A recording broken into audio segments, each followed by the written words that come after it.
More than 5 million farmers died the past 3 years in Ethiopia. United Arab Emirates, genocide in East Africa, in Ethiopia, in Sudan. Please, before this, we need peace in Africa. From white colonization to Arab colonization. Save the African children, save the Amhara people in Ethiopia. Stop this genocide in Africa, please. Save the Amhara people. African farmers, United Arab Emirates killed 5 million farmers in Ethiopia for the gold, for the mineral. Save the Amhara farmers, save the African land. Children in Ethiopia, the British government sponsoring this genocide. Guys, say no this genocide. The Amhara genocide in Ethiopia. United Arab Emirates, genocide millions of children in Ethiopia.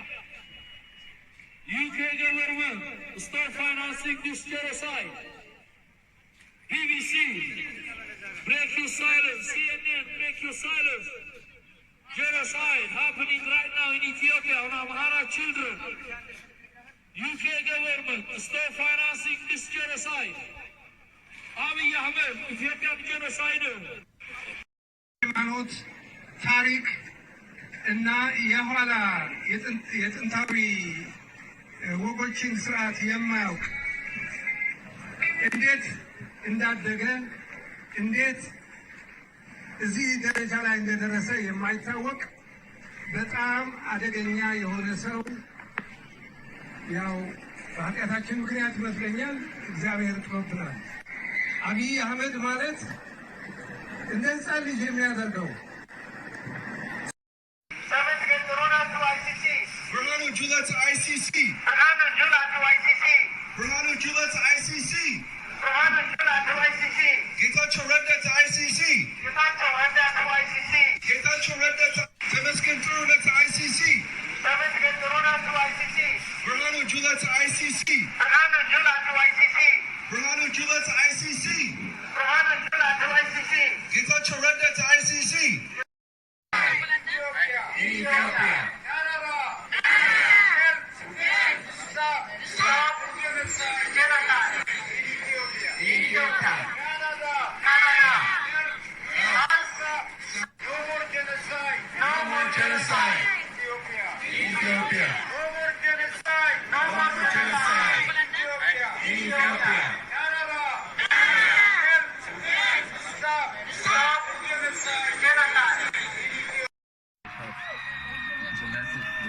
Canada, including Prime Minister Mark Carney and Foreign Minister Anuprah.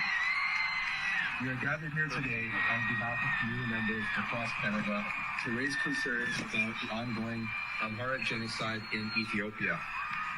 Every day, hardworking, tax-paying families are battling with chronic stress, worry, and sleepless nights as they struggle to reach loved ones caught in war and violence in Ethiopia, not knowing what news they will receive next. For the last 5 to 8 years, millions have suffered under constant insecurity, cut off from food, water, shelter, electricity, banking, and communications. Homes are being burned down, food supplies are being destroyed, and lives are being shattered. Millions of children are out of school because the regime is bombing schools, leaving students without hope for the future.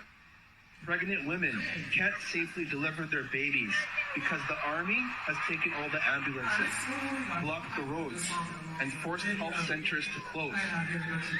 Every day, innocent men, women, and children are losing their lives to aerial strikes, heavy artillery shelling, and door-to-door executions. Every day, over 100 young girls and women are victim to sexual violence. Every day, hundreds of people are placed into concentration camps, including pregnant mothers and babies. And now, the Abiy Ahmed regime is making preparations for a national election by forcing citizens to vote at gunpoint, literally. These are not free and fair elections. They are illegitimate elections where a narcissistic dictator runs uncontested. Most importantly, millions are suffering because of Abiy Ahmed's war to exterminate the Amhara people. So there's no peace or democracy in Ethiopia, only an authoritarian regime who rules through genocide and repression. There is no freedom of expression when artists like Teddy Afro face harassment for singing songs about peace, love, and unity. This is the current state of Ethiopia under the Oromo Prosperity Party regime of Abiy Ahmed Ali. To understand how we got here, it's helpful to rewind back a few years. On April 2nd, 2023, millions of people began protesting across more than 30 towns and cities in the country's Amhara region, calling for the Abiy Ahmed regime to resign peacefully, calling for an end to daily mass killings across the country, for the release of political prisoners, for an end to ethnic cleansing in the nation's capital city of Addis Ababa, Beira, and various other things. Instead of listening to the grievances of the people, Ahmed sent his soldiers to open fire on unarmed protesters and to jail more people, including opposition figures, independent journalists, civil society leaders, and others, which has continued even now. Many of these people are still in jail. We can recall Tadio Stantu, Maskara Mabara, Ganna Tasmamau, Abbai Zodu, Gobaze Sisai, Dawit Bagashau, Wanda Senasafa, Sisai Augacho, Marigo Biabin, Tedros Hailemariam, Christian Tadila, Johannes Boyalo, and many others. It's a very long list. They were taken from their homes and offices in front of their family members and friends. More than 3 years later, this crisis remains unresolved, with protests ongoing across the globe, including here in Ottawa. But let's make one thing clear. We know what is happening, and we are watching closely. We are documenting what is happening and who is responsible, from the political leaders to the cabinet ministers and the military leaders at all levels. We can name each and every one.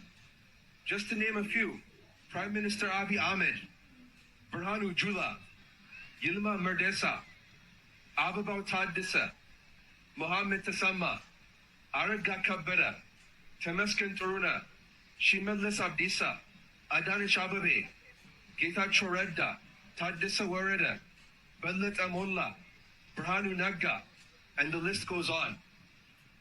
So that is why we are calling on the Government of Canada to take the following steps to promote human rights, justice, and accountability for all.